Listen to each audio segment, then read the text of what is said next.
Hello there. I am so glad that you are here tonight. Welcome to Paranormal Experienced with Kat Hobson. And, I absolutely got so drawn in. I covered my first UFO conferences as Paranormal Experienced before I was ever hosting Fate. And I'm so fortunate to have been given access to all kinds of interesting ideas and thoughts and people. And, it was I was very flattered that people thought enough of my work to bring me in, and that included all the alien kinds that I covered and things of that nature. Um, well, the ancient alien kinds, those were fun. But tonight's guest is somebody who is so different and interesting, and I'm going to need my specs for this because he's really a lot of fun. He is a producer, he's a writer, he's a director. He is really fun. He did a film about my friend Calvin Parker. So we're going to be talking about Calvin a little bit tonight, I hope. Um, he has one, Who Saw the Men in Black? And I think that the Men in Black is a fascinating story. I started reading about that years ago. And hello, Jeremy York. But I just love it. I love everything anomalous in the first place. The space program fascinates me. My stepfather worked for NASA. He had given up his com for the Apollo that burned, and I was so glad because everybody that participated in that attempted launch was damaged severely emotionally. I can't imagine being the person listening. So I'm glad that he didn't have to. But, you know, we have the wonderful side of the Apollo program. I think it's, just amazing that we did the things that we did and that we continue to try to.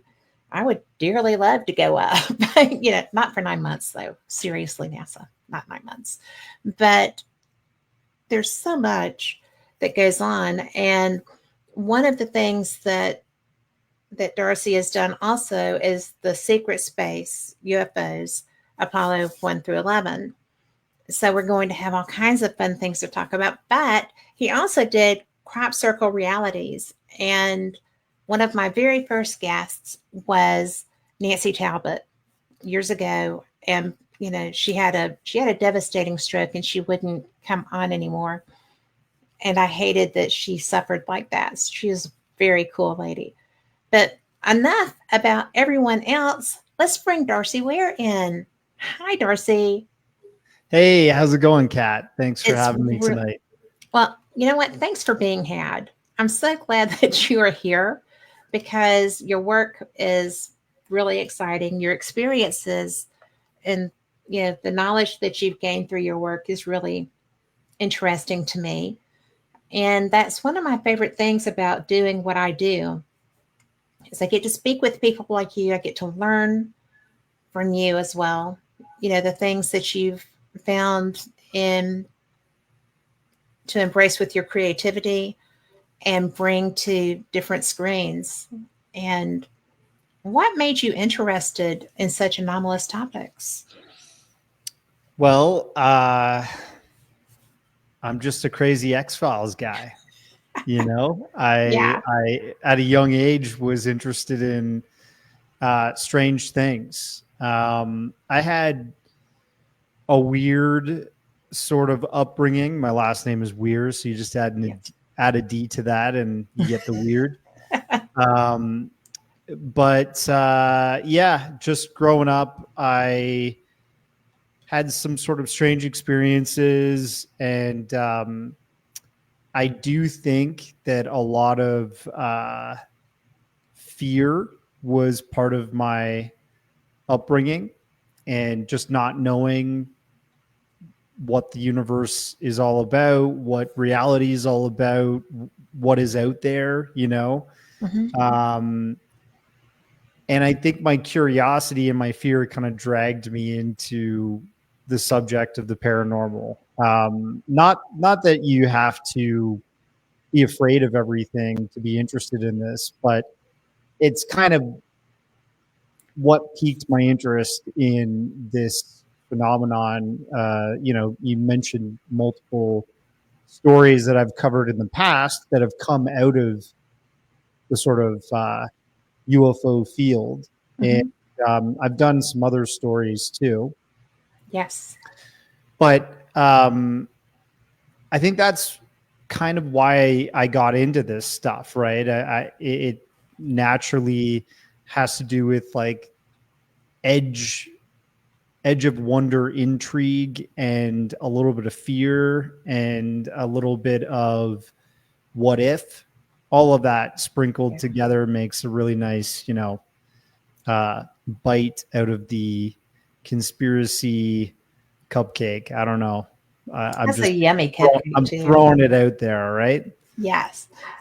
But seriously, that is a yummy cupcake. It's a lot of fun to experience. And I've been a ghost hunter. Oh my gosh. Well, kind of since God was a child. But it's been something that happened organically because of Mm-hmm. experiences and a cool grandma that was new age before there was new age and all kinds of things exposing me to different ideas. And when I found out that people thought that they could communicate with spirits in a tactile, visual way, I thought that was the coolest thing ever. So, That's one story I haven't really explored as much as the other things. I would say, I've got a friend who is straight up like a ghost hunter, and he's had multiple paranormal experiences. mhm, I have not done that.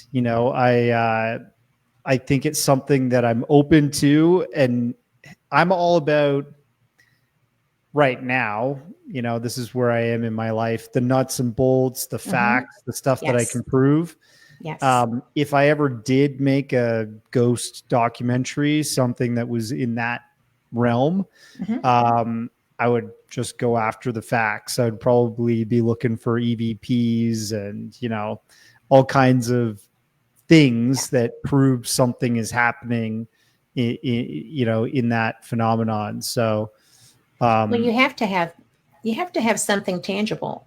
yeah, Something to indicate A, that there is a possibility that something is communicating, but B, that it's intelligent, that it's responding to situations or things that are happening in this moment. Because residual stuff, I do believe in residuals. I believe it's like the stone tape theory. That there are energy signatures everywhere. We see them, when we use infrared and things of that nature. We know that we leave them. hmm So that's something I think is a possibility.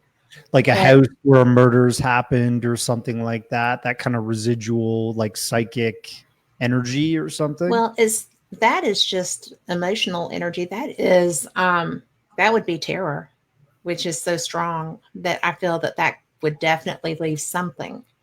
But I was referring more to, where centuries have walked, where battles have been fought, where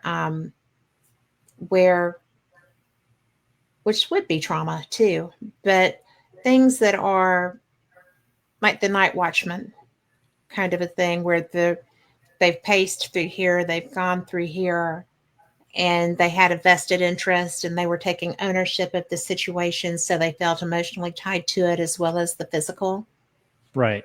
And I think that something that matters would cause that more than, of course, you know, were you to be murdered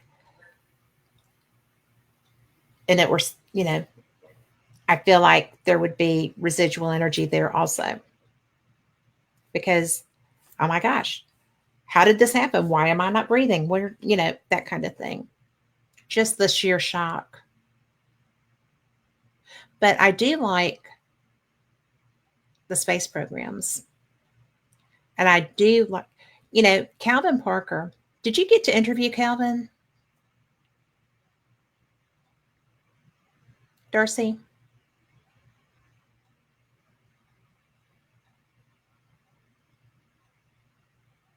Carl? Yeah, he's froze. He is frozen. Darcy, if you can hear me, your screen is frozen and I can't hear you. Okay, maybe he'll pop back in. Alrighty. Okay. Oh, he's messaging me. Oh, his computer shut. He'll be right here. So I wonder how much of that he heard.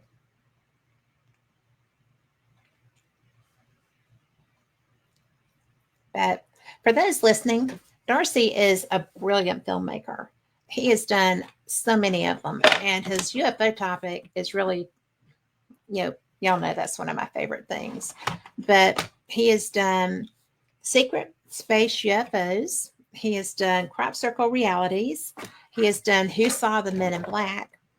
Oh, Graham Parker is who I was thinking of with that. So I'll have that name for him.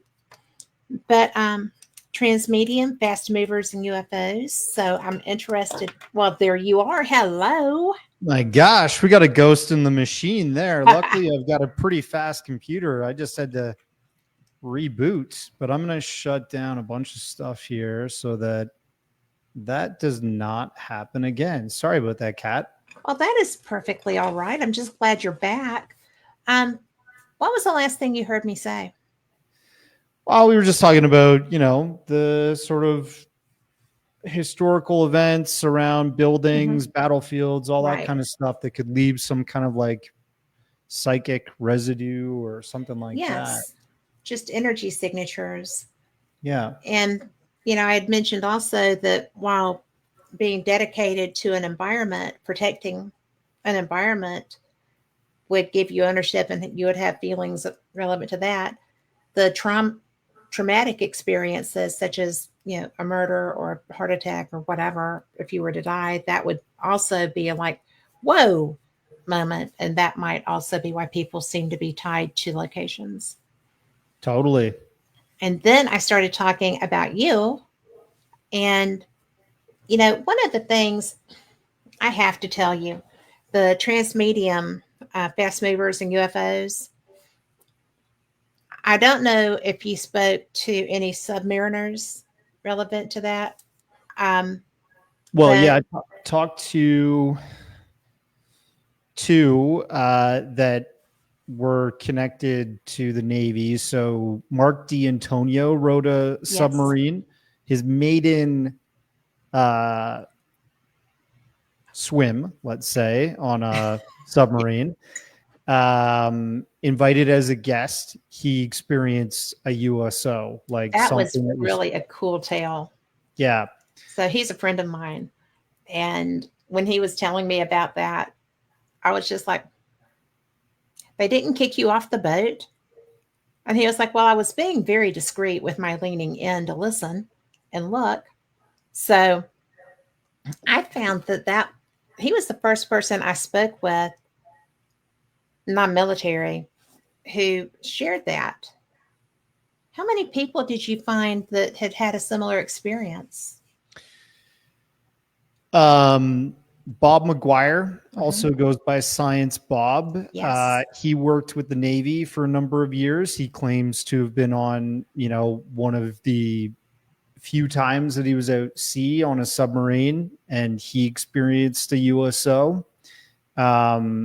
Most of the time, what that means is the sonar operator is shouting out that they have some kind of, fast moving bogey in the ocean, right? And you kind of have to be near the bridge in order to do that. So that's apparently what these two men said. Jim Goodall, who worked for the Air Force, but he was connected with multiple, Navy folks because of I guess they allowed him to write like a book about submarines, about all the different um, equipment that we have in the ocean. To a certain degree, they allowed him to know and publish stuff because, that is A your little military. classified. It's a little classified. You got to I got protect in some of trouble that. for asking a chief of boat once if the material described in a Tom Clancy novel was real and what they had on their submarine. And he was like, I cannot talk to you about my boat. I was like, well, it's in the book. I was just nosy. I used to sell esprit de corps items to Oh, cool. to different military branches. So I Yeah. got to So ask some questions. I kind of got a lot of that type of answer from Tim Gallaudet, who I featured heavily in the Transmedium documentary. Reason being because he was a, chief oceanographer for 7 years for the Navy and a 2-star rear admiral. Yeah. And I think his testimony is very important to the UAP UFO subject, USOs especially, because, he has that ocean master sort of experience. And I would ask him about torpedo capabilities and submarine speed capabilities and stuff. And you're not supposed to say certain things about capabilities because your enemies are listening, right? Yes, So always. yeah. Or So, they're taught to expect them to be listening always. Yeah. But one of the things that I thought was so cool, I'm a member of the Scientific Coalition on UAP Studies. And so when I first started going to the conferences, I was going as media. And it was right as all of the stuff was being released. Okay. The TikToks, but I had talked to somebody with the Roosevelt group who, before the Nimitz group, they were on the Atlantic side and had a similar experience. And so then when I heard about the Nimitz group, I met Kevin Day at UFO Congress the year that his book came out. And it was really interesting to me because I didn't know what to think of that. It just struck me as odd that both sides, two different fleets were being tagged, basically. Yeah. Well, Ryan Graves was on the Atlantic side, right? Yes. And then David Fravor and Alex Dietrich were on the West Coast. They were on the California side, so Pacific. But it's just so surprising. I found it very surprising. I was leaving a conference and was going to be in the air all day the day that the congressional hearing story broke. And I'm like, I cannot be on a plane all day. Oh my gosh, this is too much happening. And all of the experts in this field were sitting there in California and I was leaving. What the hey? That was bad timing. Don't want to miss that. No. And so I could not get my stuff changed. So I had to go home, but I was on the phone in different airports trying to get some understanding of what was actually being said. My favorite was when they asked, Nancy Mace asked, do we have biologics? Well, yes, we do. She was like, are they human biologics? Don't ask a question you don't know the answer to, right? Because when they said, no, they are not human biologics, her face was priceless.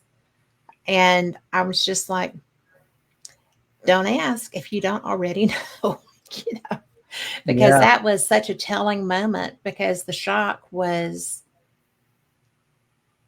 really interesting. Can of worms being opened right there, right? Yeah. And there's no going back from that statement. You're kind of, she didn't have a good follow-up either because she was so blown away. Yeah, I think it's this phenomenon, if everything is true or if there are things that allude to us not being alone intelligently in the universe. It's like peeling back layers of the onion, right? Mm-hmm. You get to the juicier stuff the further you go. You tend to discard the very top layer stuff once you get to the really good stuff, right? Right. And we're just peeling back those layers publicly right now. You know, I think in our time there might be some kind of true complete disclosure of what we're really dealing with here. It's just going to take a while until we get to the deeper layers of the onion. And Okay. I think we're starting to get there. I just want more proof to come out. And in my opinion, you know, there is some kind of truth to that. You know, I have been following this for a while, over a decade. And like in terms of making media about it, films, documentary, feature length stories. And I'm convinced there's truth to bits of all of it, right? The many different layers that come with it, whether that's abduction or crop circles you mentioned before, or the phenomenon existing in our solar system, right? Like secrets of space travel and stuff like that, that involve UAP or UFOs that encounters have happened in space exploration, right? I think it's all tied together with the fact that we're just not alone, and that this phenomenon interacts with us in our oceans, in our skies, in outer space. You know, wherever we seem to go, these things have already been there, and that tends to point to, you know, the obvious situation where you're not the master of those domains Yes. and something else is watching you. I really want to know what is. There's so many different theories out there of exactly what this is that's watching us, or interacting with us.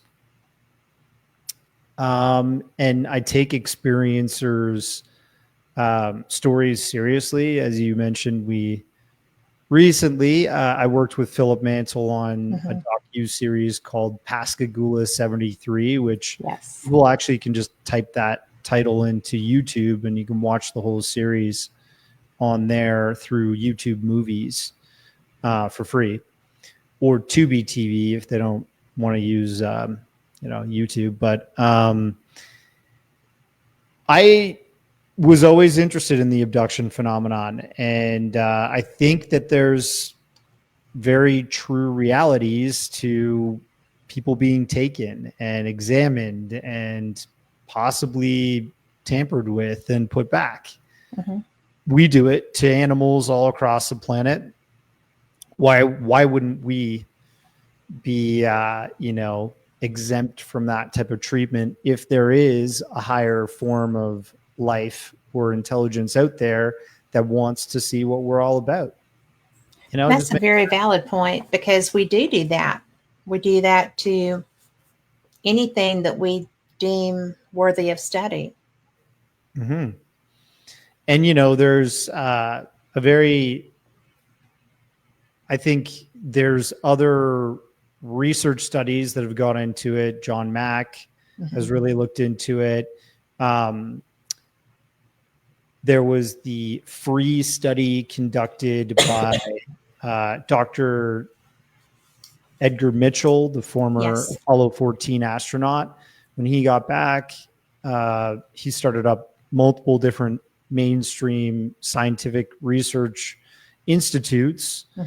The Noetics Institute is one, into the study of consciousness and psychic phenomenon and the human mind. And the other one was the where the free study came for, which I'm forgetting what the acronym exactly stands for, but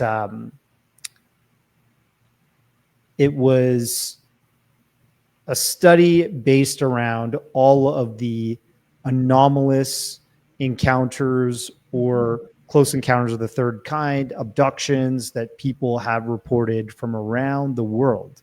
Yes. And they had over 3,000 subjects included in that study. So this is not just Betty Barney Hill and Travis Walton. This tends to cover a wide gamut of experiences. Even they include in that near-death experiences where people report meeting entities, and it all seems to sort of coalesce to some degree. Yes, That because he brought Raymond Moody in with that, the Life After Death right, author. yeah. So I'm open to all of it being part of our reality, and I love to explore these stories. Well, I do want to touch base with you. We'll come back to all of this because there's so much, and you've done so much work covering all of these topics. The I'm interested because I didn't know that you had been interested in crop circles, and to me, I don't think that they're all human made. I do think that the potential for a lot of them to be is Mhm. definitely there Yeah. because people love to hoax you. I mean, they just do. I mean, Oh yeah. whether it's, you know, with mountain, UFOs, yeah, videos, pictures. Yeah. it's all Tons of out there. hoaxes. And I've covered that stuff too. Yeah. Well, and, that's why I like your work. You're very even handed with it. Hi, Irene. And it's, to me, nice to see this diversity because it's, oh, and it is good morning to you, Irene. She's in Tokyo. So, but, you know, to me, it's just so interesting because you have covered such a broad spectrum of events, of experience, of outlooks. I Something I had not really considered was your work, the underground, because, Mm. but that is very valid. We've explored so little of our planet, to be frank. I mean, I feel like we've not even really, you know, started to say touched the surface, but that's kind of a lame thing to go with. But when did you discover that all of this stuff, you're so into it, you're so interested, and you're pretty young? I mean, um, yeah. I wish I was younger. I look quite young. Yeah. But I, it's funny that you mentioned the underground because that was the very first story that I unpacked into a feature length yeah, film. Um, that story about Phil Schneider and underground bases, it became a fascination because of like an ex-girlfriend okay, who basically said, "Hey, have you ever heard of this guy, Phil Schneider?" And she was into this stuff, right? She was also a skeptic, hardcore skeptic of a lot of the right. people. She just liked the stories. And I didn't know about Phil Schneider. And so I kind of went down that rabbit hole. And at first, I completely 100% believed everything that he had talked about. And I saw his death as complete validation that he was shut up, that he was shut down and silenced officially, right? Right. But, later on, you do find out that he did lose those fingers a little bit earlier than he said he did, right? So he was said to have lost those in this Dulce, New Mexico underground base building firefight between him and an alien race. But we found a photo of him as like a teenager that he was missing those fingers. I think he lost them in like a shop class or something like that. But the mystery doesn't end there. The thing with him is that his family was very deeply connected to this like military legacy program type of power structure. And his father was German, brought over under Project Paperclip to work with the Navy, actually, on the very first Nautilus, the nuclear-powered submarine, and we show that in the documentary and stuff. And Phil would say to his late ex-wife, Cynthia Dreyer, that, you know, he really kind of went head first into this subject of UFOs and the cover-up and stuff after his dad had officially passed, because he went into his dad's office and in his dad's basement of his house and went through all of his old documents and found all kinds of wild and intriguing things, including photos of UFOs flying away from the Bikini Atoll test nuclear site blasts and stuff like that. So Phil was taking a lot of this data and showing it at conferences. And he was talking about these ideas that we've heard about for so long now, like New World Order and, you know, controls from the elites and the military really keeping the subject of UFOs under wraps from the public. And that's all true still today. So I think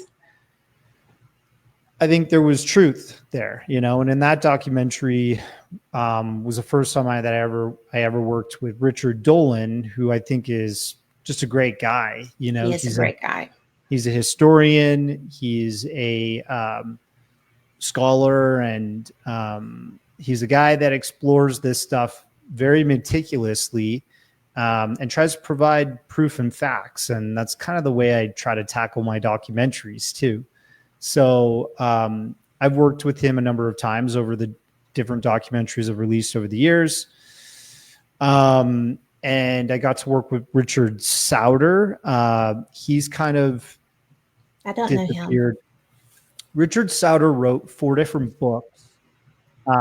3 of them are about the majesty of building underground bases around the world and the true history of it. One of them actually is called Hidden in Plain Sight. And I think that I do know that book. That's another book title by Ross Coulthart. So people can kind of get that a bit mixed up. But he did underground bases. He did one called like the Kundalini Experience. So he was a pretty, open guy. But this guy was getting schematics and, old documents from government repositories and proving, here's the track record of them trying to do this and build this. And, since World War II. And the Germans were actually very good at building underground fortifications and structures. We know that they were using that type of technology or that type of building method to conceal weaponry and building the early V2 rocket program under Werner von Braun's tutelage. Yes. And, they under Project Alos, which Annie Jacobs uncovered the history of that, where American soldiers and their allies were going over to infiltrate these old bases in the German areas, occupied areas. This is where they literally had slaves working underground and using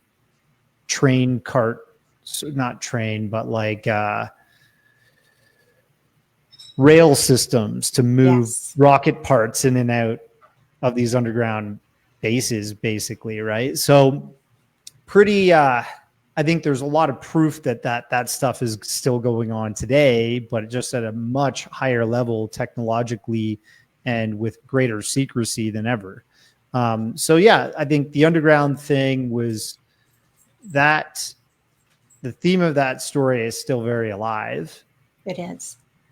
It was a great place to start, and it was just one of the layers of the onion that I was peeling back.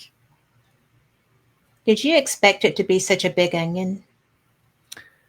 No. I mean, my brain is a sponge for this type of stuff, but you feel overwhelmed, you know?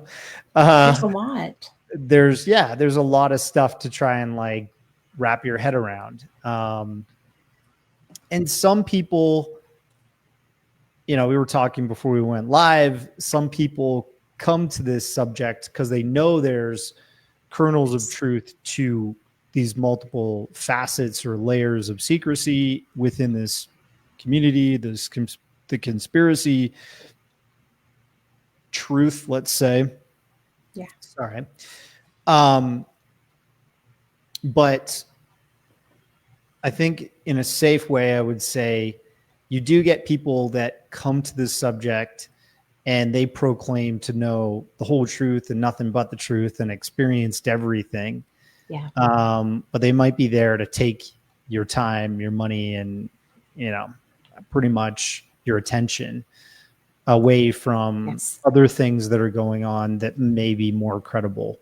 So I'm wary of that as well. You know, like I said, when I first got into this, and the very first incarnation of the underground was from 2012. That's over 12 years ago. That's 13 years ago now.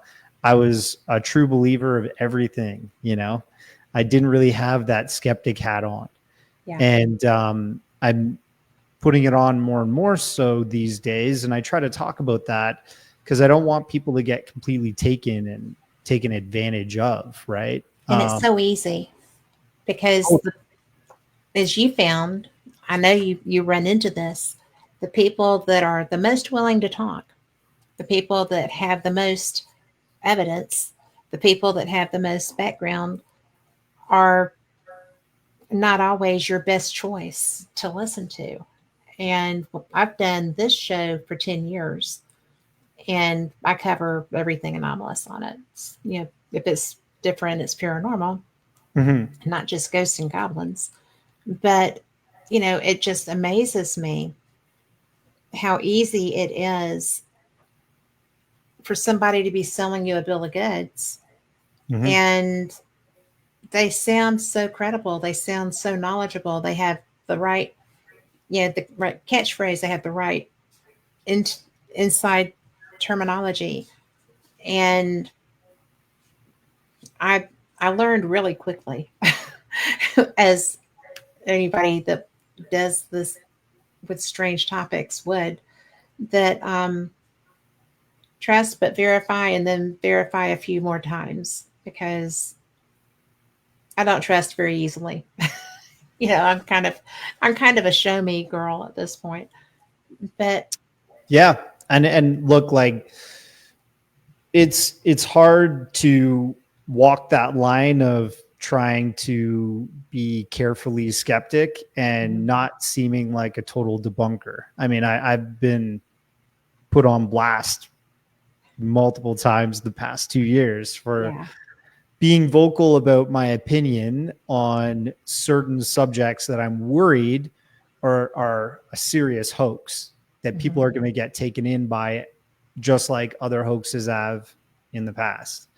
And yes, it is important that we kind of look out for each other. Even if I did get flack, I prefer to get flack and be right about it than not get any flack and sit back and watch people get taken advantage of. yes. Well, and there's so many people who want. Well, there's so many people who either are certainly experiencers or are sure they're experiencers because everybody has had some sort of an anomalous experience. Mm-hmm. And a lot of times there's a very valid reason for it. It's not really anomalous. It may have been a health glitch. It may have been a lucid dream, whatever. And then, yeah, but you can't discredit somebody's real reaction, their real Experience. experience. And, when talked about Philip and, Pascagoula 73, Calvin was my friend. Mhm. And I was at a paranormal conference speaking in Orange Beach, Alabama. And this lady, I brought up Calvin. And at the end of the night, this woman came up to me. She said, I saw that UFO. I, was going across the road, and because there's a big bridge that goes over. Did you go to Pascagoula? I haven't been. I'd Okay. love to Well, go. it's okay, but the water is perfect. But there's a big interstate bridge that goes across a white crane, sand crane sanctuary kind of stuff, and then you get to where farther south of that is the refineries and stuff. Right. But Okay. Where they worked. Right. where they worked and where they were fishing. Right. So the I talked with somebody who saw another swimming, another being, and but this woman, Is it was like, Maria Blair? it was someone else, Really? because I knew about Maria, but Okay. this was someone else. But She this saw woman, something come from the water too. yes, but this woman, she was like, well, yeah, we saw the blue over there. We were going across the bridge, Mhm. and we had no idea until after it was over, till they saw it, the reporting, whatever. And she said, but they were telling the truth. And I said, well, I didn't doubt Calvin. I didn't know Charlie, but I didn't doubt Calvin. Because Calvin had a hard time sharing that. No, I And know that. For that was really, many years he was quiet. But I'm happy that eventually he found the courage to just face that story and come out about it, because it's different from most abduction cases. Just the fact there wasn't really missing time. They were fully lucid, both men, Charlie and Calvin. They witnessed entities that were a little bit different from what's way been different. reported. Yeah. And I like, there's, if you listen to Charlie Hickson and Calvin Parker's recollection of it, Mm-hmm. Well, I both of heard them. the Sorry. tape. I heard the tape, the Yeah. police tape. Yeah, I have it in the documentary. We cleaned it up, enhanced it, subtitled it, that type of thing, just to make it as best quality as we could, because Right. it was pretty Well, the bad. one I heard was the scratchy one. Yeah. So, yeah. Most people hear the scratchy one, so we removed the scratch, pretty much. But you could tell these men went through something, and I think with that case, the interpretation, when you listen to what they went through, it leaves it open to the idea of the sort of extra tempestre model, which Michael P. Masters has posed. I don't know if you've ever Yes, spoken to him. I have. I've interviewed him a couple of times. Great guy. He is. I like the way he thinks about this. And then you're talking about like future terrestrials. Maybe the lady was some kind of human 3.0, genetically modified and cyborgish creature or something that we if they looked at us now, we would be like a relic from the past, worthy of study. If we got to capture a Neanderthal in 2025, you bet your ass people would be He'd be under a microscope. It would be poked and prodded, right? Yes, without a doubt. So I mean, it's an interesting case, very interesting. Some people might say, "Oh, I think they were ET, and those were like androids." I think it's possible for both. We'll never Either really know. way. Yeah. Well, I mean, they had no idea, right? Mhm. I mean, they didn't know what they were interacting with, Yeah. except that they felt so violated. And that was the main thing that I took from Calvin's story, was that he didn't ask for that. He just wanted to fish. And I think he wanted to till sleep. till the day he died, he wanted to fish. I mean, the man Yeah, he loved loved fishing. That's true. But that. that night, if you listen to how he recalled, Yes, it was almost like Charlie forced him to go fishing, and he he was like, did. "All right, I guess I'm living with this guy. Yeah, Might as well go fishing with him. yeah. I just want to go home and sleep." He was kind of tired. That was my Yeah. interpretation, at least. But yeah, Well, he did love fishing. but it to me, it was just one of those things that there are not a lot of people that would, if you didn't talk to Calvin, I don't know that you would really understand just how reluctant he was to be that person. Mm-hmm. He hated that happened. He The only reason anybody knew about it was because his sense of being violated was why they went and filed a police report, Mm-hmm. because he wanted documentation that this had happened. Yeah. And you know he pretty much browbeat Charlie into doing that. And Yeah, and then I remember a sort of wild part of the aftermath of the abduction that I heard from Philip Mansell, who Philip, was very close with Calvin until he yes, passed, writing the book with them, getting the hypnosis interviews and all that stuff.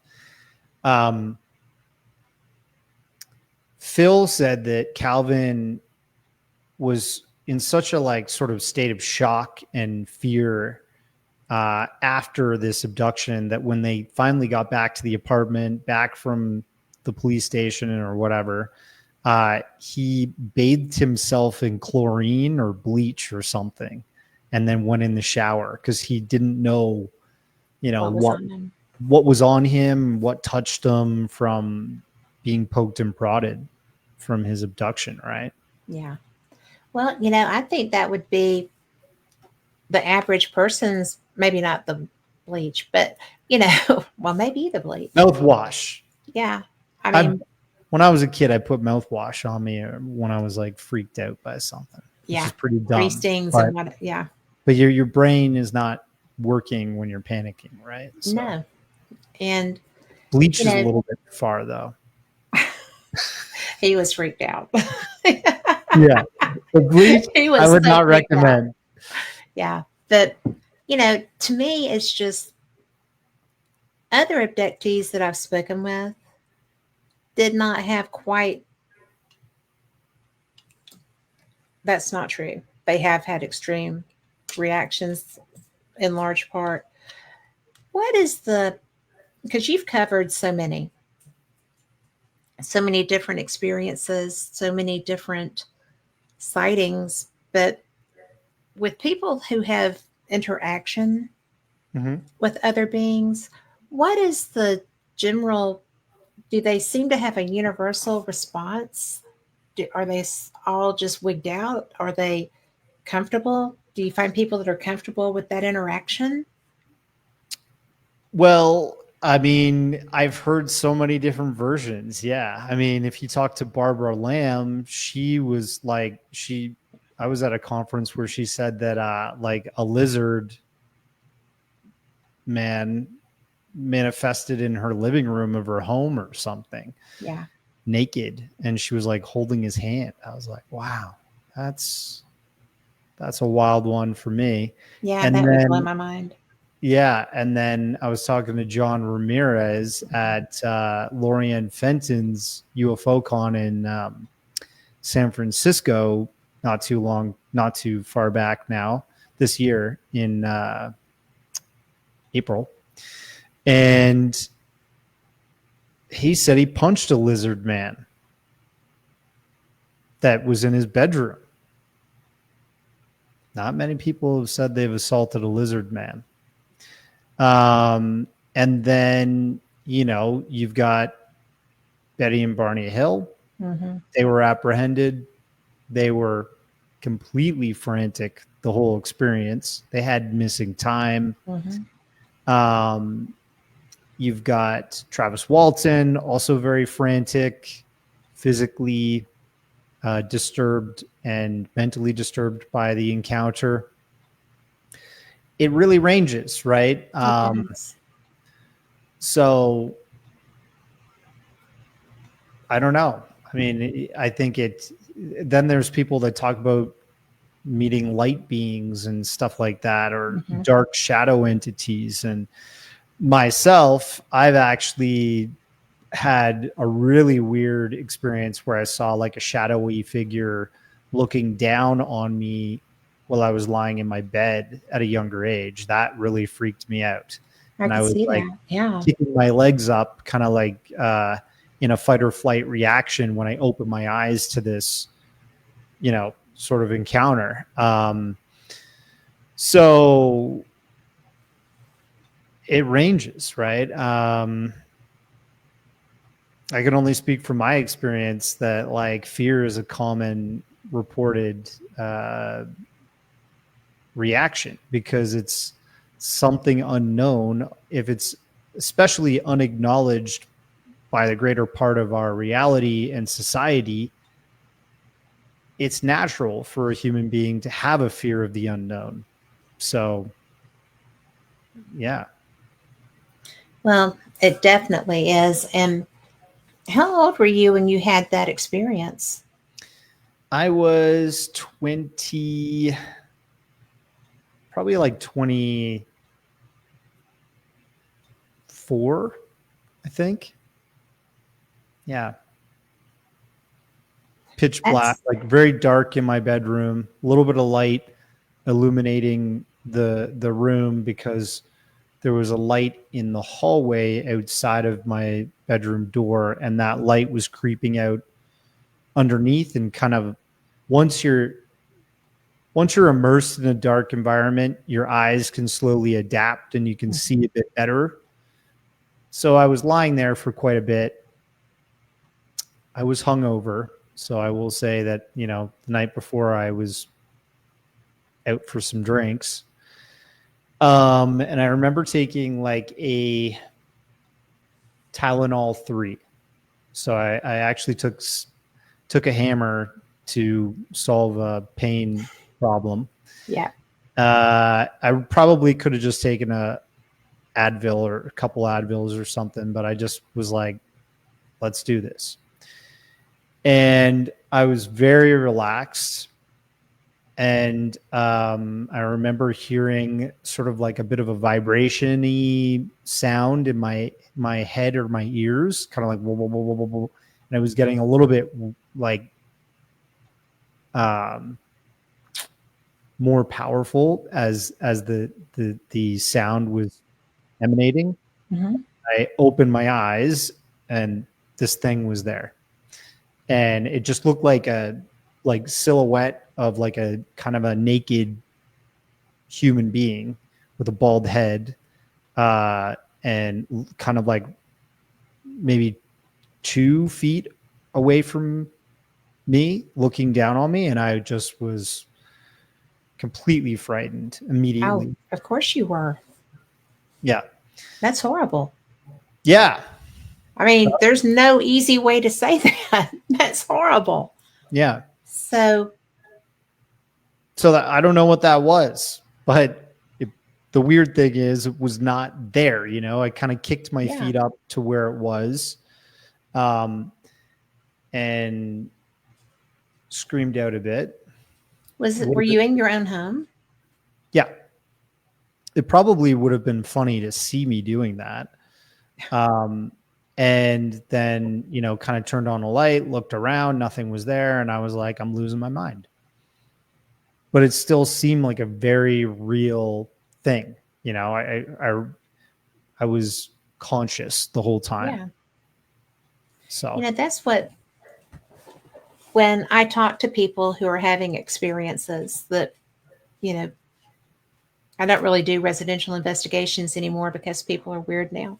But Dangerous. People are it is dangerous. dangerous. Yeah, and I'm not. I mean, I'm not going alone. Period.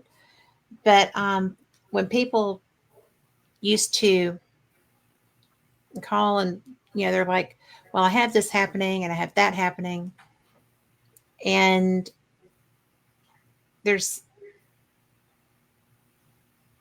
there's that's not an unusual visual on the paranormal side of things.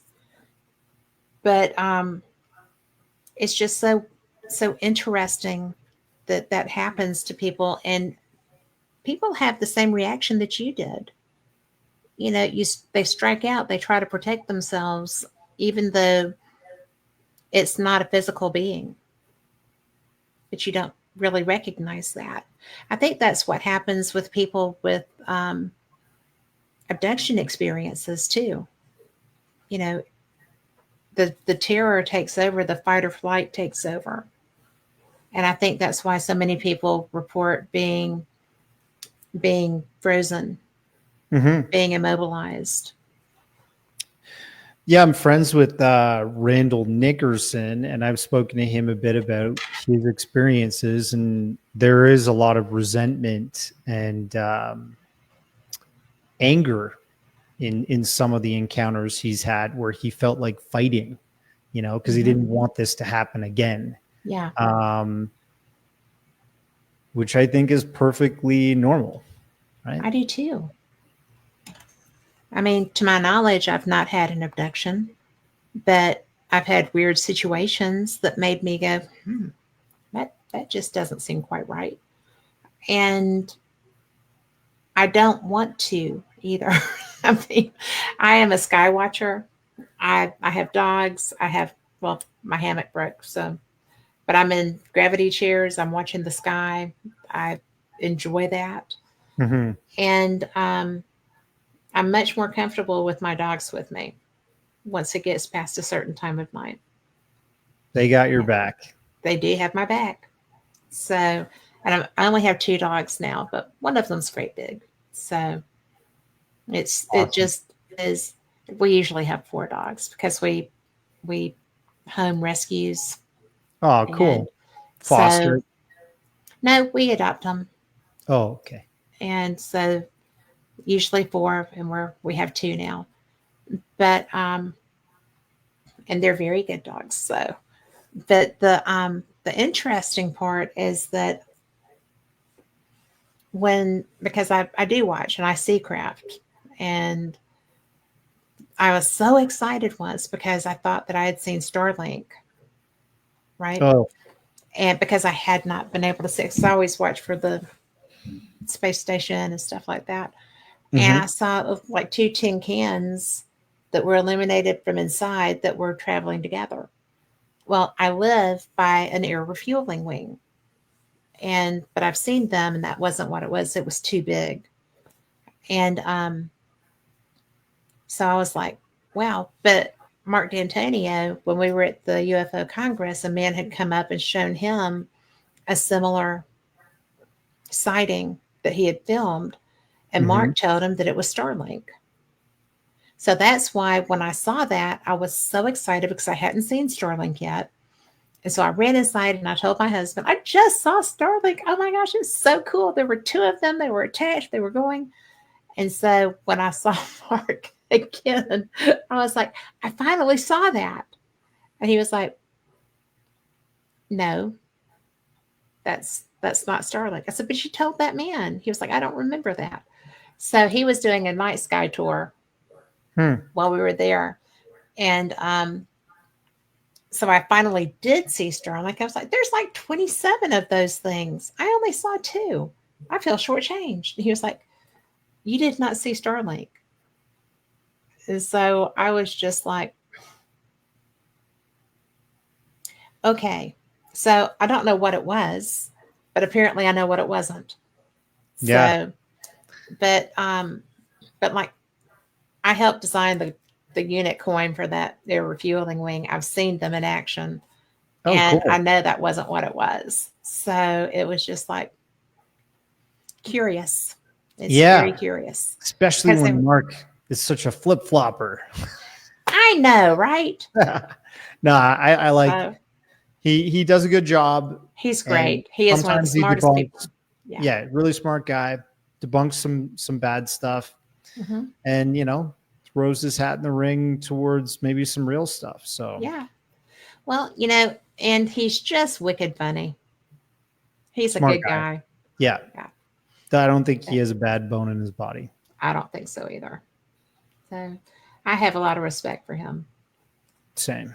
So, but in fact, you can ask him because the first time that we ever met was at that Ozark Mountain conference I was telling you about. Oh man, I got to go So, sometime. yeah, you Love do to have to show a get film. sometime. But well, I've got the name, so I will email that to you. Cool. But we had talked about that. So it's really funny because well, that's where I met the Dolans too. So that conference gets a lot of good action. They're But great. yeah, they are great people. I like both of them. So can we go back to the underground? Sure. When you were talking, because we all watch the shows, we see the hidden Nazi workstations. You talked about the rail systems and all the other stuff. I am fascinated by this underground work because I live in an area where there's mining and other stuff. That's hard to do. That's very difficult to do. You're in the Carolinas? No, I'm in Alabama. Oh, Alabama. Oh, Mhm. okay. All right. I hear that's where all the antigrav stuff's been Yes. researched and secretly tested, right? Yeah. Well, all kinds of stuff. Rocket City. Rocket City. But you should come to one of the SCU. conferences. I really want to go to SCU.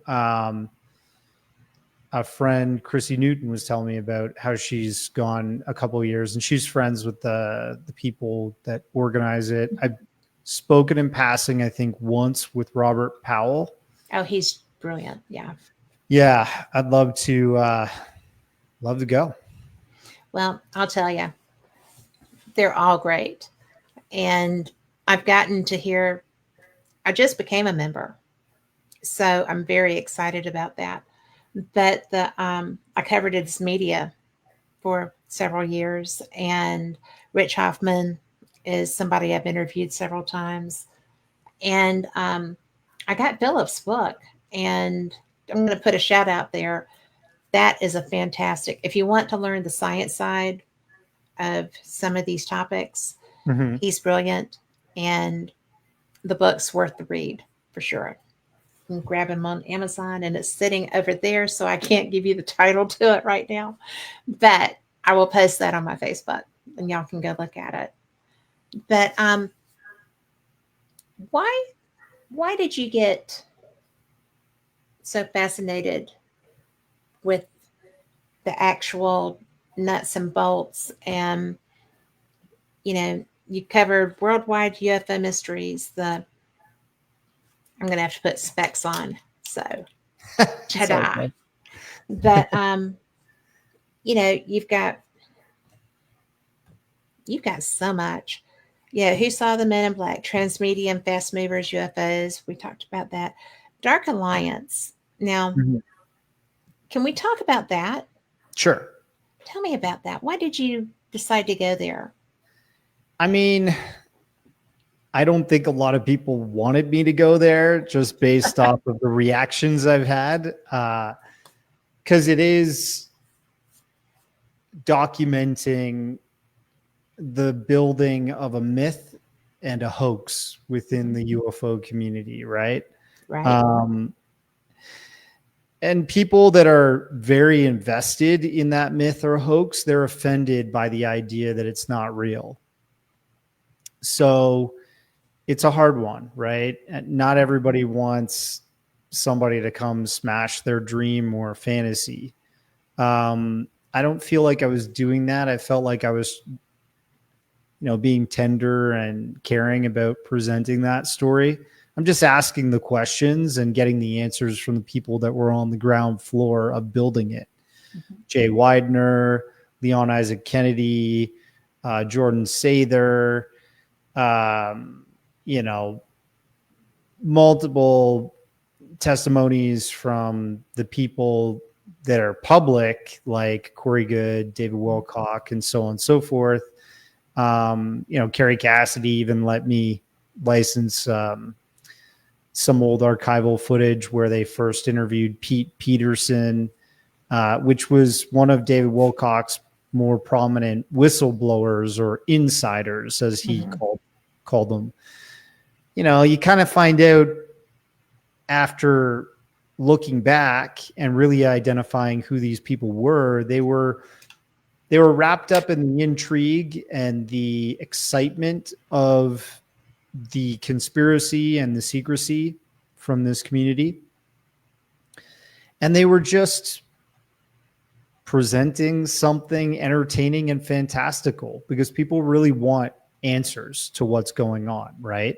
Right. And when people want that, when they have that demand or that hunger for the truth, they tend to go and eat or absorb some information that may not be the best quality. And I guess that's why I made it. You know, I wanted to present the idea that we have to be careful what we get involved with in terms of researching this stuff, right? Well, because there's so many researchers, we talked a little bit before. There's so many people that present things as fact that there's no background for. There's very limited numbers of collaborators. And, you know, if you have a program that's been in place forever and a day and you only have 2 people talking about it, then skepticism is your friend. And, you know, it's not just that. There's a lot of things that are wide open to question. And I think that it's actually very, important that you made that. I appreciate that. That you brought this forward. So, how much flack did you get? I'm still getting it. I'm sure you'll get a few comments on this video. It's the way it goes. It's life. I get a little bit harassed, let's say. Well, that's ridiculous. That's okay. Yeah, I know, but still. Well, you know, I mean, for Jiminy's sake, I've got Al back here. You know, I play with this stuff, but I do believe in a large portion, based on experience and people I've spoken with, that there is stuff happening. You know, but my alien just happens to wear a ghost hat right now because I love the hat. But, you know, in fact, Mark D'Antonio told me I should lose the alien. I'm like, I love my alien. Yeah, people love the alien. No? Yeah. Well, I mean, it's not making a mockery. It's just because my husband started me. I had a blue alien. And he died. So, yeah. So now we have Al. But, you know, I've always had one. I love it. But because he was like, well, that's irreverent. I said, it's an alien. So it's having fun with it. Well, you know, if you can't have fun, yeah, you shouldn't be doing it. Exactly. I think we have to have a lighthearted approach to some of this stuff, right? Because you can lose your mind. This is such an intense topic that you really can. And, you know, when you have people who have been abducted, you mentioned Betty and Barney. And I heard the tapes of Barney's regression. And that was hideous. That was hideous.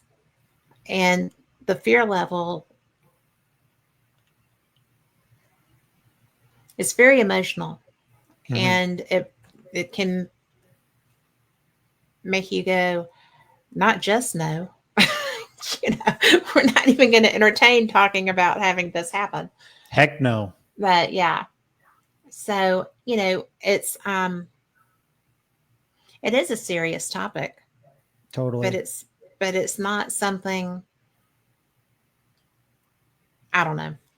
I digress. But having heard that, I take it very seriously. And I found it interesting, and I've said this before, that they couldn't work a zipper Really? on Betty's dress. Oh, yes. Yes. So they could fly all over the universe and pick people up and take them, but they couldn't work a zipper. Yeah. Different levels of intelligence Yeah. or dexterity. Maybe it's something they're just not familiar with. Well, I've never heard anybody say that they were clothed. I mean, I did hear like Calvin felt like they were in a spacesuit. They had on something. They looked like what's that tire guy? Yeah, the The Michelin Michelin Man. Man with claws. What a nightmare. So Kind of scary. that would be, yeah, I would not. I would have had the same issues. So, Indeed. if at least. So, what do you what do you think about the Men in Black?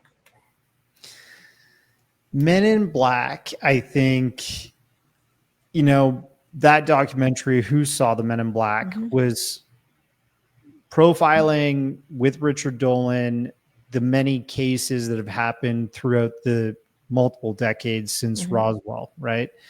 And the same decade that Roswell happened, you have Harold, what's his name, in Seattle, just off Mm-hmm. the coast there in the Pacific. He had this UFO experience, and that week at a diner, he was,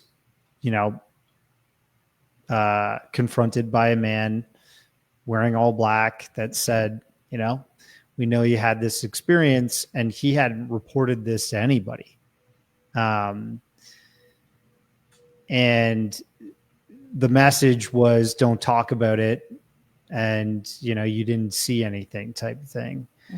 Mm-hmm. There are multiple sort of encounters that have happened over and over and over again. And if you look at John Callahan, this individual who was FAA personnel that he didn't witness himself, but he saw the reports from the JAL Airlines incident that happened over Anchorage, Alaska. And I think it was 1986 or 87. These pilots evaded a very large craft. They said it almost looked like a miniature sun in the sky.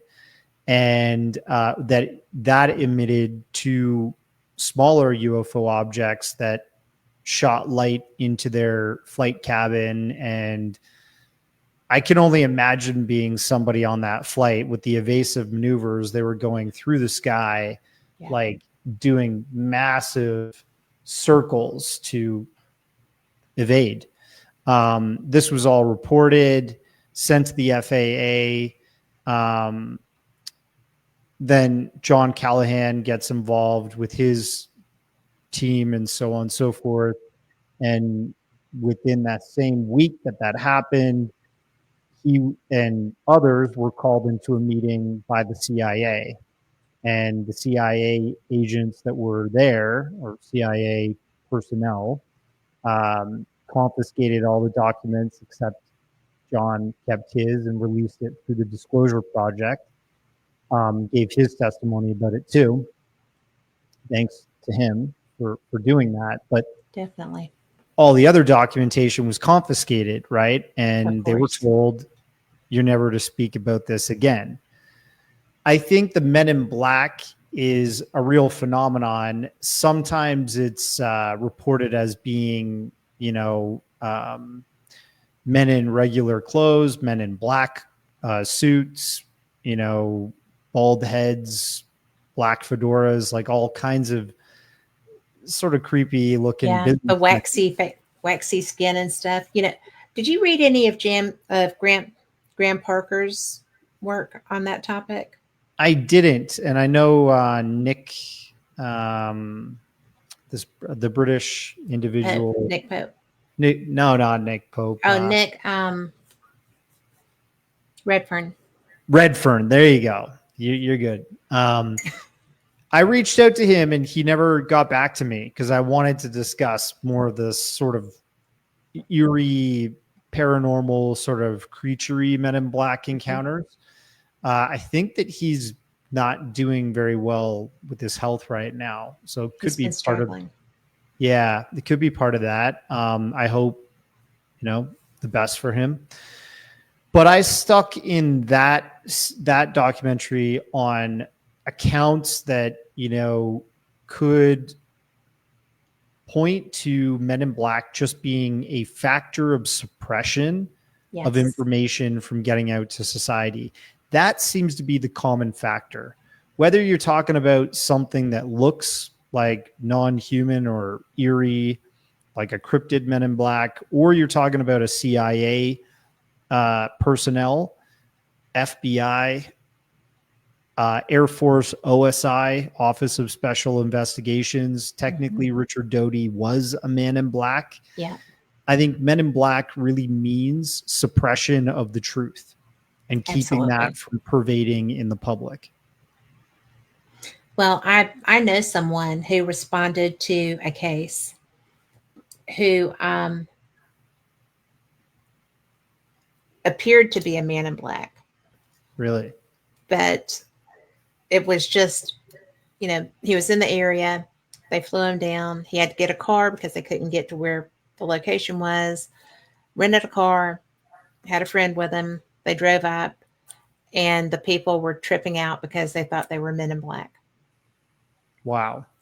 And so I was like, because I thought, I went to them and said, I want to tell this story. Can I tell this story? And they was like, I wasn't really one. I was like, okay. But probably he was. But it was so interesting to me because people were so programmed to be looking for Men in Black at that point that it surprised him that they reacted to him quite that way, because couldn't go in a military uniform. Yeah. I mean, he had been like on vacay and just put a suit on and went and rented a car to drive the rest of the way, and ta-da, Men in Black. Mm-hmm. So in that instance, that was interesting. Yeah, I think that's the factor there is just suppression, right? Intercept and suppress wherever this person may be. Make sure that they are told, don't talk about this. Emphatically. And, the worst part or the best part, if you're the people suppressing, is that the people are going to be so wigged out anyway that that's going to be like the final nail in the coffin of them talking. Mm-hmm. It's just like, okay, all this other stuff has already happened, and now my own government, this, I think that it was a very effective program. It still is, if it's out there. How long have you been doing these documentaries? Since 2012. Is it easier to get people to talk to you about it now, or is it harder? I think it's easier now. Yeah.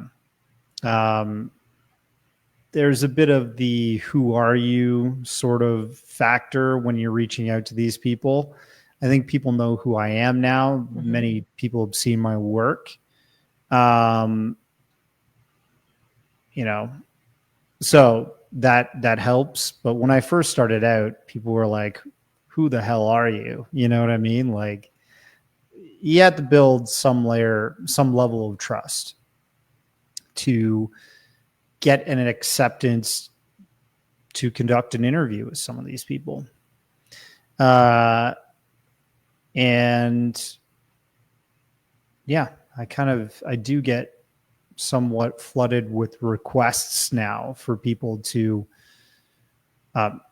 people are interested in me telling certain stories or going after and researching in a documentary form different ideas. Well, I think that that's so important because I'm sure when you started them, people people have been ridiculed so much. There's a certain element that really enjoys debunking and harassing experiencers of these phenomenon. People are And still ridiculed. I mean, I've been ridiculed for pursuing these ideas for sure. for real, Oh yeah, yeah. I mean, my closest circle are not people that believe in this stuff. You know, mm-hmm. um, I've broadened my circle to people that do believe in this stuff, and I talk to them online, but they're not the closest to me. Right. So you meet people at a dinner party or something, and this is not a UFO convention. It's just Yeah. somebody you hang out with in your city with your wife, and they go, "Wow, you're a weirdo," and I'm like, "Yep, I guess so." I'm a ghost hunter and a ufologist. I get that too. The Yeah, ghost hunter now is, believe it or not, much more acceptable. But when I talk about UFOs, I get people that want to go with me to look for them. And I'm just kind of like, what are you going to do if you find one? I mean, I don't tend to actively seek things like that. I'm going to a conference in July that I'm going to take a few little handheld telescopes and a pretty good flashlight and see if people want to sit outside in the dark and watch the sky with me. But I don't actively, you know, I don't know what I would do if I were to be in a position, even with the knowledge that I have and the experiencers that I've talked to that don't really have bad ones. I don't know what I would think if I were to be approached in such a right, way that made me think that an abduction was going to happen. right. Have you given that any thought? Yeah, I'm not practicing CE5s and stuff like that because I don't really want to invite that interaction, right Yeah. now. I mean, I don't think it's something that I need. Do you feel like since you're already involved in doing this work, that if you were to be involved in a CE5, that you might draw their attention? I don't know. I don't know. I've been to, I went to UFO MegaCon back when it was happening. Bob Brown would host that conference. Mm-hmm. And I went out to like the desert with this guy Ryder Lee and this other guy Chris, and I was practicing. Have you ever spoken to Jimmy Blanchette? I don't think so. So Jimmy Blanchette is an interesting guy. He's built like a radio telescope in his backyard, and he beams um, radio messages into space, like deep space in our solar system, hits the moon, all types of things. How He's a fun. really, really interesting guy. I can introduce you sometime. But he has this methodology of playing this sort of C SETI music or sound through a radio channel, and he says that it can sometimes like summon UFOs and stuff like that. So we tried that out. It didn't work for me that night, but that was like the only time I really tried that. What kind of music? It's just kind of like a number of frequencies, and I think it's a message he created based off of, like, he takes a picture that has a written message in it, and he scans it through this software that turns it into a sound wave. You know, when you see music, neat. you know, when you see music, you see a sound wave play, like a waveform. Well, imagine taking a message and turning it into a waveform. And he takes this message and picture, which is like, "Hi, I would like to meet you in this, you know, come from to this location," or whatever. And that translates to like a sound. And when you play that, it's worked for him. And I documented that in a documentary called Secret Space UFOs Fast Walkers. So yeah, apparently it has worked for him, but he does it over and over. I tried it once. Yeah. Well, the odds of that working that one time were obviously not in the favor. So, No. but you know, that's something that I'm always so interested, because people want this interaction. Some people want this interaction so bad, very badly. And because of some of the people I've spoken with, I'm just kind of like, are you sure? You know, are you really sure? Because you're not in control of this. Mm-hmm. And I do know people that had bad experiences. I don't know people that had relationships with what most would consider their abductors, you know, and it's almost like the Stockholm syndrome, you know, Oh yeah. it's very much like that.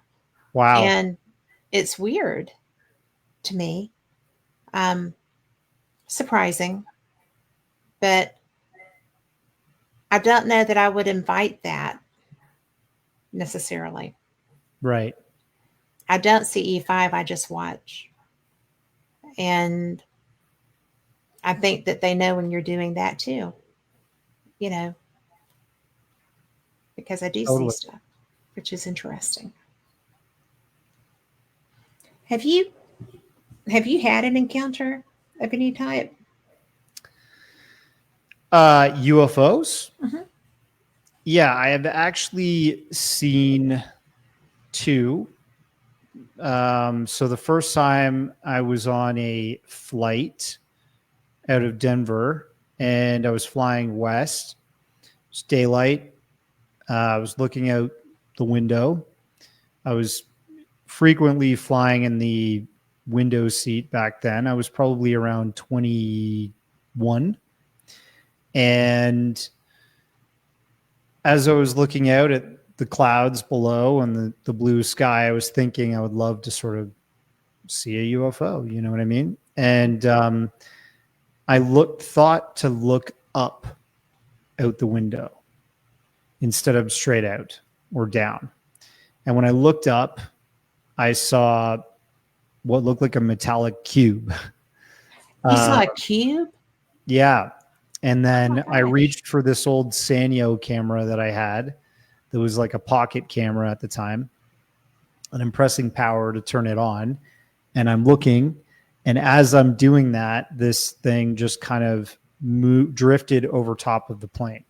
And I lost sight of it. Again, a moment where I was like, am I losing my mind? What the heck was Sure. that? I thought maybe, is the plane going to go down now? I have no idea, you know? but everything's okay. That didn't happen. So the For second which we're time, grateful. thank you. And then the second time I was living in Australia, I was living in a suburb of Melbourne called South Oakley. And I was walking with this British roommate that I had. We were renting this house, Stephen Hockley. And we were like, let's go get some pizza. We're walking down the road. It was pitch dark out. You know, there's street lights and cars and stuff. And we're talking, and I saw this kind of like light that was a solid sort of orb start from my periphery over top of my head and then quickly shoot past the horizon, but did kind of like a zigzag as it went there. Whoa. And this was like within probably seconds, right? So, and the difference being, you know, at this time I had witnessed probably a burning up meteor, which we will call a shooting star, that you can actually see the light emanate brighter as it shoots because it's burning literally. And sometimes that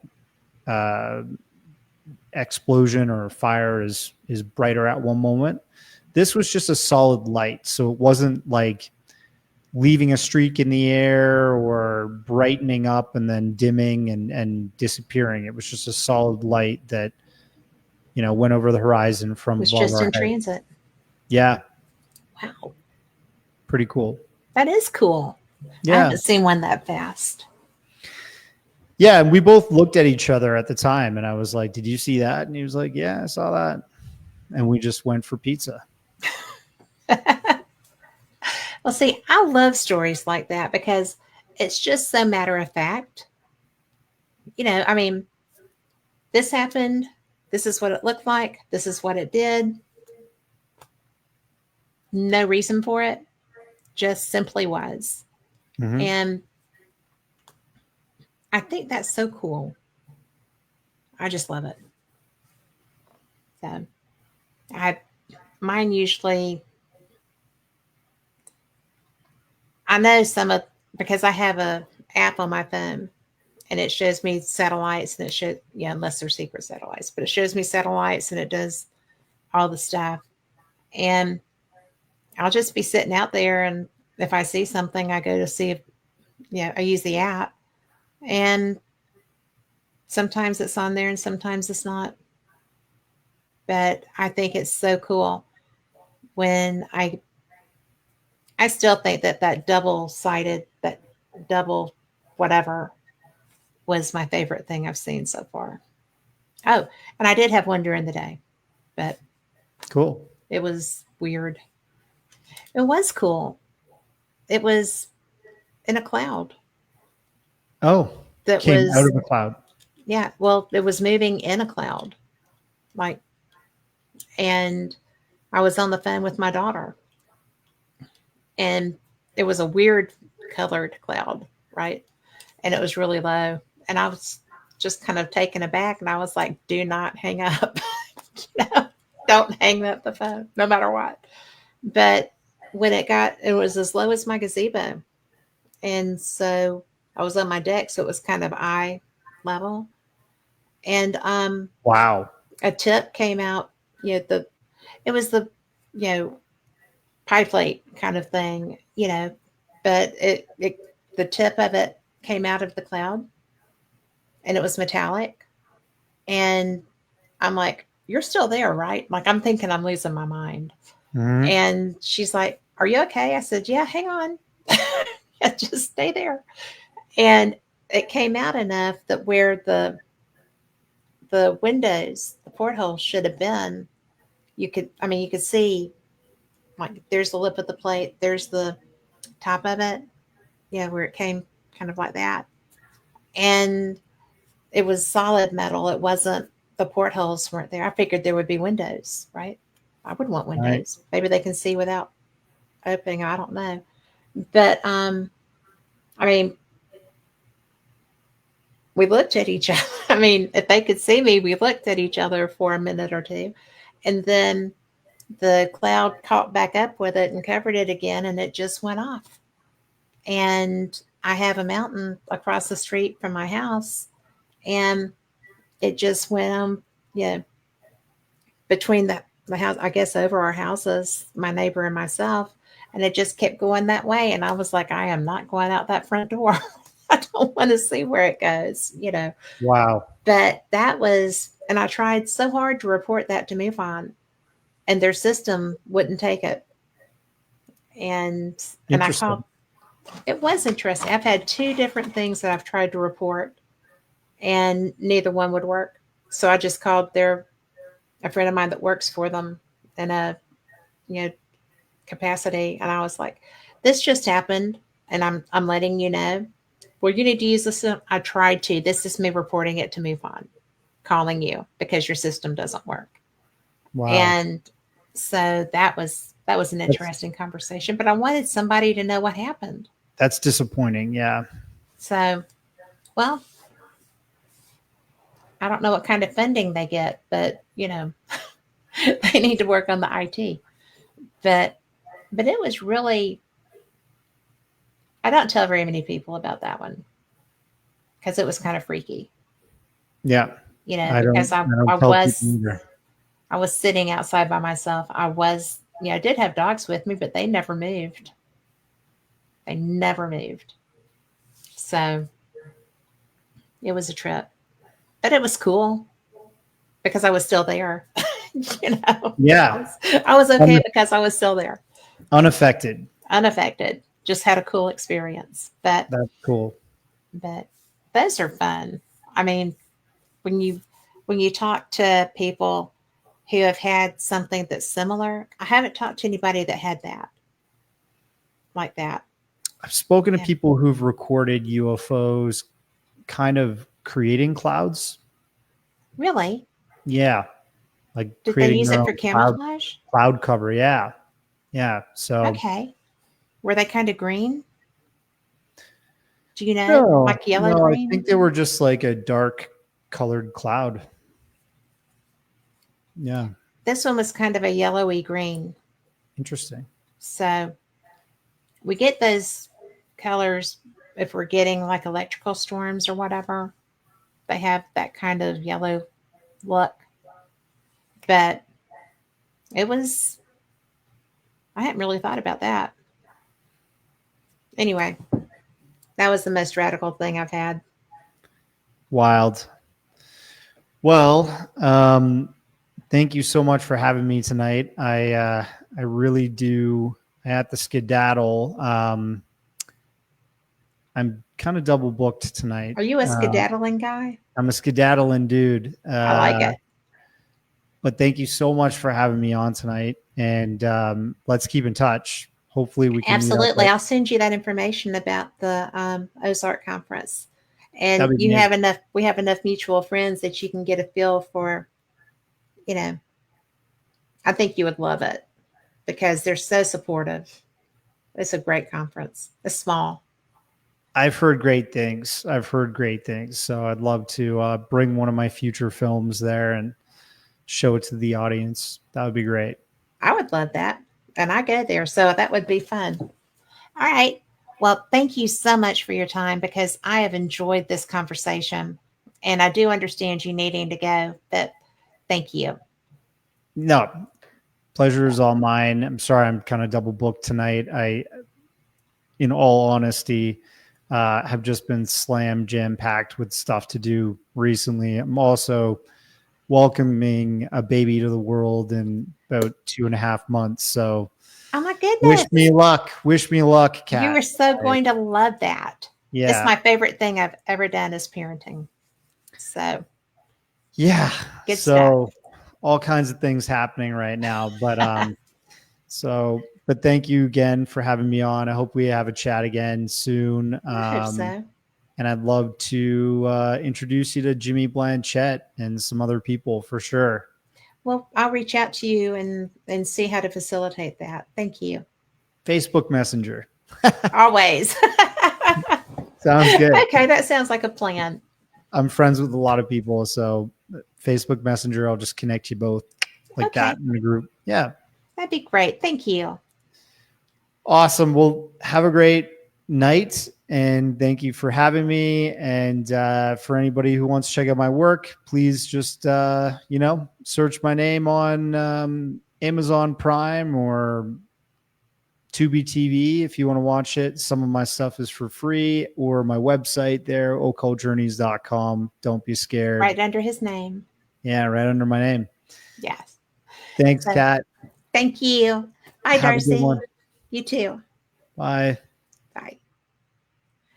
Well, I hope y'all enjoyed him nearly as much as I did. I think that he is such a really great videographer, and it sounds like he's had some cool experiences too. So I think that if you have any questions, all you have to do is reach out to him at occultjourneys.com. And I'm so lucky because you know what? I have some stuff. Anybody want a magazine? Carl, what are we going to? No? Okay. Well, then we're not going to do that tonight. But I think that I guess you'll just have to be here Sunday to get some. We will be having such a good time. And if you have any questions about anything, actually, if you have had any kind of experience with craft or any kind of interaction, I guess, with something that you think is non-human, not demonic, not frightening. I guess if it were an ET kind of thing. I have Al here, and I am kind of lighthearted with that. But I do know that people who have experienced an abduction or feel like they may have had something kind of nosing around feel fear with that. And I get that. I didn't necessarily like when I saw that craft come out of that cloud. I didn't know what to think. I was lucky I had somebody on the phone with me because I felt like I had, it was somebody I loved. It was my kid. I I felt like I was more safe than I would have been without the phone for sure. But if you've had an experience like that, find me on Facebook and just message me, because if it's something that you think is scary, there's experiencer groups all around. MeFind does a great one. If you were to go to any UFO conference, they have like experiencer support. I was fortunate enough to sit in on one at the UFO Congress, and because I was an experiencer.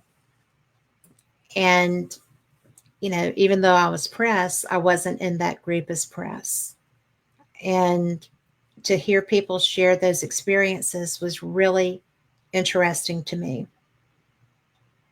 Um, some people had implants, and it appears, and those are like, in my friend Terry's case, it was like three little metal objects that were in his thigh.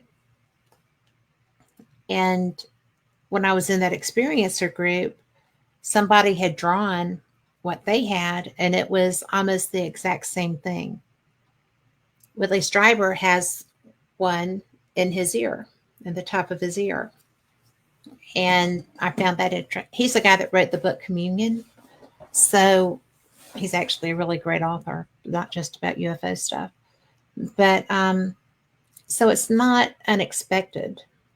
And, talking about Terry, he and his friend both saw a delta, a triangle coming over a meadow where they had been camping. And the next morning, Terry didn't remember anything, but when he went to open the window on the tent, his buddy started just wigging out because his experience had been so horrific, and he remembered it, and he did not have any kind of filter that protected him from those memories. And so he was tripping, and it was really bad. So some people have terrible experiences. Some people don't remember their experiences. My friend Calvin, that we were talking about with the Pascagoula story, he remembered everything. And they had shoved something up his nose. And those beings they looked like a pointy headed Michelin man. You know, the, the binding kind of stuff. And they had like robot claws for hands. And Calvin said that they had stuck something up his nose that made his nose bleed terribly. So when the experience was over and he was freaking out and wanting to go to the police department, when they got to the police department, he was covered in blood. And the police left them in an interrogation room, and they had a recorder on the table, under the table, I mean. So Calvin and Charlie didn't see that, but they were talking about what had happened to them. So it was really something else. That was an experience that, like with Terry and his friend, they had completely separate experiences, but at the same time. And Terry's memory wipe worked, his friends didn't. Calvin and Charlie had the exact same experience at the same time with no memory wipe. I guess because Calvin was combative. I don't know why that didn't happen. Maybe they didn't care. Maybe they didn't care if people knew. I don't know. But a lot of times, the memory wipe is a real thing. I just find that fascinating. So, anyway, what do y'all think? It's kind of scary, but never boring, right? I do think that it's going to be fun. However, as I mentioned during the show, I'm going to be doing I'm not doing CE5. It's just a watch. I'm not calling anything to us because I'm not interested in calling anything to us. But they're out there. You can see them if they're out there. I will have a few little handheld telescopes. I will show you the Sky Guide app that I use to spot satellites and stuff, so I know if something is supposed to be there. And I'll just show you how to watch and see what's above you. We're going to be in Gettysburg. It's a Gettysburg Battlefield Bash, and it's generally pretty quiet. We'll probably be behind the hotel, and I'm not going to do something like that actually on the battlefield. I don't think that's respectful of the sanctity of the battlefield. But it's a lot of fun. And if you're not already planning to go, you should. It's really probably one of the best paranormal conferences there are. It's one of the best fundraisers. They do Wounded Warriors of Pennsylvania, and they support kids with cancer. And they have bought so many cars already that they use to help the kids get back and forth to their doctor's appointments and treatment appointments. And it's just beautiful. It really is. It's right in the middle of beautiful country. And there's a covered bridge trail. So I fly into Baltimore and I drive through and I go and I look at the covered bridges. So there's all kinds of stuff in the area. You can go, and there's ghost tours all over Gettysburg, I think. But mainly, you can just appreciate the beauty of the battlefield. And you can just kind of, when you're there, it is definitely hallowed ground. It was literally family against family, brother against brother. Um, you can feel that there. If you haven't been to Gettysburg, it's it's a brilliant place. It's the whole city, the whole area. Um, it was all the battlefield. The first time I ever drove in, I was coming from um, Reagan National Airport, and usually I shield really well, and I didn't realize I was so close. I hadn't really stopped to do that, and I looked down coming in. You're coming into the battlefield, and over here is a little drive you can go around, and over here were just woods and some houses, and over here was, I thought it was a reenactment. It was not a reenactment. So that was weird. But they were in gray. So I guess it was a Southern group. I hadn't really thought about that, but they were in light colors. So there's that. But I would really suggest getting it. If you haven't been to Gettysburg, it is so worth the trip. It's beautiful. It's haunted. It's interesting. You can you can learn so much, and you can stay in a lot of haunted places from what I understand. I always stay at the host hotel for that event, and it's a lot of fun. There's a lot of people that you will know, you will recognize. Um, there's some there's a lot of people that support this, and you'll get to hear lectures, you'll get to meet and greet and have fun. There's always karaoke at night. I promise not to sing. I promise not to sing. And there's just all kinds of fun stuff to do. And it's really cool because it's your paranormal community coming together for a great cause. And I don't even know who all the celebrities are. You will have seen a bunch of them on the show. Um, Bob Christopher and Gina. Then usually Dave Spinks is there with Serenity Jenny. You'll find oh, everybody. So usually Porter is there from Tennessee Race Chasers, and Stephanie. So they have a baby. So that'll be fun. She was about to have her last year.